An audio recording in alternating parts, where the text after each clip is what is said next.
Ngayon po pala guys ay pupunta po ako ng Kogon Market. Kasi po bibili po ako ng mga gamit ng aking mga kapatid. Malapit na kasing pasukan kaya bibili na po ako. Hindi pa kasi sila nakabili guys kaya ako na lang po yung bumili. At bago po ako pupunta ng Kogon Market, naligo muna ako. Tapos pagkatapos kong maligo, ayun mag-prefer na rin ako. Para naman ay hindi haggard yung mukha ko pagdating doon sa Kogon Market. Naglagay nga pala ako ng roll-on, lip tint at pahumot. Kasama na rin yung pants. Para naman ay mukha akong tao doon. Tignan. Char. Binalik ko palang suotin yung aking sinuot kahapon guys. Pero nalabhan ko naman na. Kaya okay lang. Gusto ko kasi na pupunta ako sa Kogon Market nakapangbahay lang ako. Wala lang. Trip ko lang po. Sawa na po kasi ako sa mga pantalon. Kaya pangbahay na lang po yung aking sinuot ngayon for today's video. So ayan po guys. Pupunta na po ako sa Kogon Market. Irarampa ko muna yung heart evangelista kong mukha. Char. Kasali na rin tong building. Mataas na talaga yung building guys, no? Kung tignan mo po yung building guys, matatakot ka talaga. Kasi po sobrang taas na talaga as in. So ayan guys, nakasakay na rin ako. Hindi talaga ako makaayos makapag-video dyan guys. Baka may mag-snatch sa aking cellphone. Char. Uso pa naman ngayon. Ang ganda talaga tignan yung ilo guys, no? Kaya napabidyo na lang ako. At dito na rin po sa Boulevard, Cagayan de Oro City, napabidyo na rin. Boulevard ba yun? Nakalimutan ko na kasi. At ayan po, nandito na po ako sa Kogon Market. Nalilito po talaga ako kung saan ako pupunta guys. Kung saan ako bibili ng mga school supply. Kaya for the balik-balik na naman ng person. Nang time na to guys, nakalimutan ko po. Doon pala ako banda sa National Bookstore pupunta. Bakit naman nandito ako? Kaya for the balik na naman ng person. Hay nako, kapag hindi mo talaga alam kung saan ka bibili, malilito ka talaga. At ayun, nandito na rin ako sa may ukay-ukay. Madaming ukay-ukay guys, pero kulang po yung pera ko. Sakto lang po sa bibilhin ko ng mga school supply. Kaya for the town na lang po ako. Ayun na nga guys, dahil hindi ko po nakita yung mga mumurahin na school supply, napagdesisyonan ko guys na dito na muna ako sa TH. Tapos po pagdating ko dito sa TH, hindi naman ako nakabili. Gawa nga po, wala po dito ang hinahanap ko. Kaya pumunta na lang po ako sa Unitap. Baka naman nandun doon. O diba, palipat-lipat yarn. By the way po guys, hindi po kompleto lahat yung binibili ko kasi kulang yung aking pira. Yung aking pira nga pala guys ay kinuha ko lang po sa aking alkansya. Wala na po ako ngayong alkansya guys kasi kinuha ko na nga. Iipunin ko sana yun guys hanggang December para pag uwi ko maibibigay ako sa mga kapatid ko at makabili na rin kung ano-ano pero wala akong magawa. Kailangan ko pong bumili ng mga gamit ng aking mga kapatid. Kaya masasabi ko lang for the go. Laban lang ako. Char. Bago nga pala ako pupunta ng Unitap guys ay pumasok muna ako sa Novo. Tinignan ko muna kung mayroon silang mga notebook dito. Pero pagtingin ko konti lang naman yung mga notebook nila. Wala akong magpipilian. Kaya pumasok na rin ako sa Unitap para makabili na rin. At dito na po ako nakabili. Kumuha lang pala ako ng 12 notebook dyan. At 4 na ballpen. Tapos nagkuha na rin ako ng 1/4 na papel. Hindi nga pala ako dyan bumili ng intermediate. Kasi po babalik po ako sa Novo para doon na po ako bibili. O diba pinapahirapan ko talaga yung sarili ko.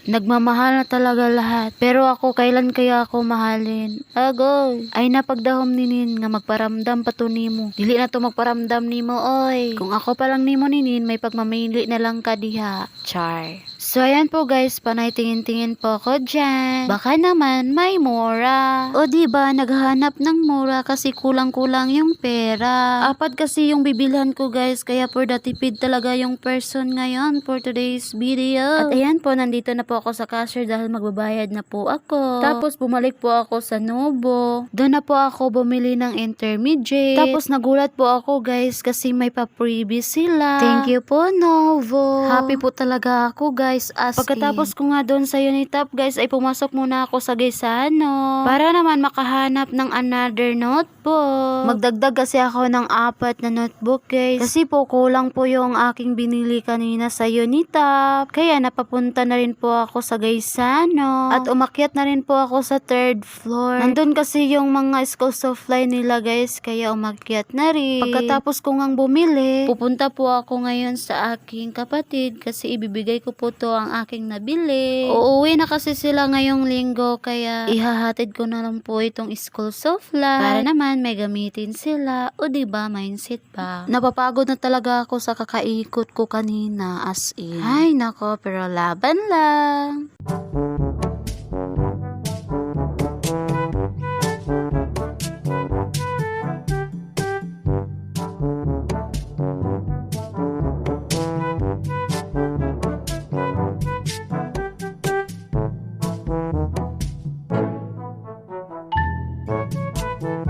At ayan na nga guys, bumaba na rin ako sa Riela. Tapos lalakarin ko muna kasi po hindi po ako sinundo ng aking kapatid. Wala kasing alam yung ate ko guys na pupunta ako sa kanya. Nagsabi siya kanina guys nung nandun pa ako sa Unitap na ihahatid ko ba daw. Pero ang sabi ko lang, hindi no. Hindi ko po ihahatid. Ganun ang sabi ko po. Kaya hindi po nila ako nasundo. Gusto ko kasing mapag-isa. Char. Wala lang po guys, trip ko lang. Nang time na yan guys, hinihingal na talaga ako. Hindi lang halata sa ilong ko.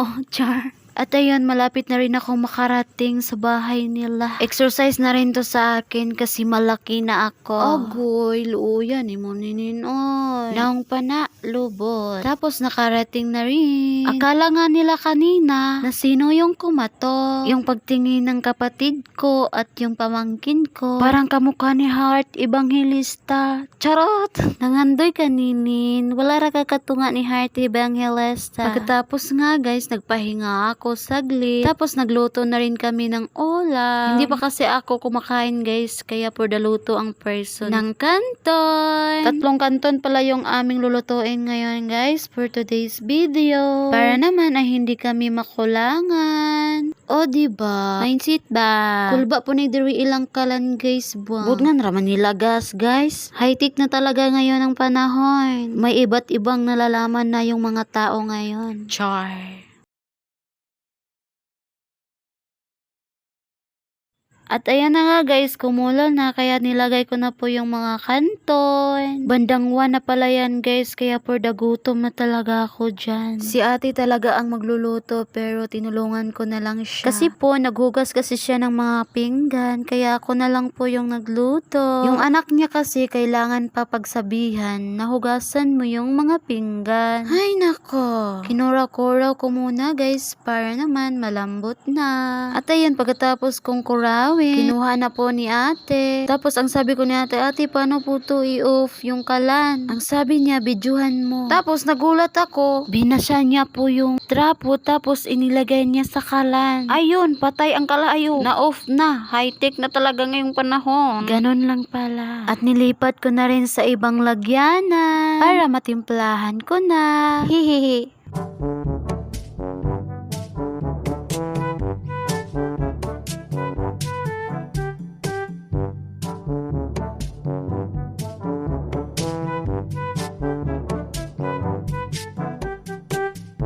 Nilagyan ko pala ng toyo guys kasi kulang yung sauce niya. Tapos nilipat ko rin sa ibang lagyanan. Nagdugang-dugang lang gid kag hugason nini. Labong dana na lang nimo gibutang kay gamay ra man day kay na diay. Tulo ka buok pero gamay ra kayo, tanawa ra. Og mopaso na ang rayna sa kantan. Pag hinahinay diyan ninin kay basig mapakug ka, mabukulan unya ka. Char. At nilapag ko na rin dyan para makakain na rin kami. Kain po tayo. Ang una ko palang kinagat yung mangga. Imbes yung pagkain, mangga yung inuna. Utok ba yan? Adik gigay kag mangga nini. Tapos may pa-chopstick pa kaming nalalaman. Pero hindi naman kami marunong. May isa pa nga dyan nagmamarunong pero hindi naman marunong gumamit ng chopstick. Ang sabi pa niya, basic lang daw gumamit ng chopstick. Pamangkin ko po yung nagsasabi na easy lang daw gumamit ng chopstick. Pero tignan nyo naman yung ate ko. Magtuon lang daw kuno siya chopstick. Char. Agoy.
At ayan, pagkatapos nga namin kumain, nagpahinga saglit, tapos nag-TikTok, at babalik na rin po ako sa bahay ng aking amo. Ang bilis talaga ng oras guys, no? Sabi ko nga kanina, ang bilis lang talaga. Bago pa nga ako nakarating doon, tapos babalik na kaagad. Ay, ganyan talaga yung buhay. At pagsakay ko nga ng jeep, lumakas na yung ulan. Grabe, ang lakas talaga guys. Buti na lang walang kidlat at dalugdog. Takot ba naman ako sa kidlat at dalugdog, ganun. Matagal talaga umalis yung jeep.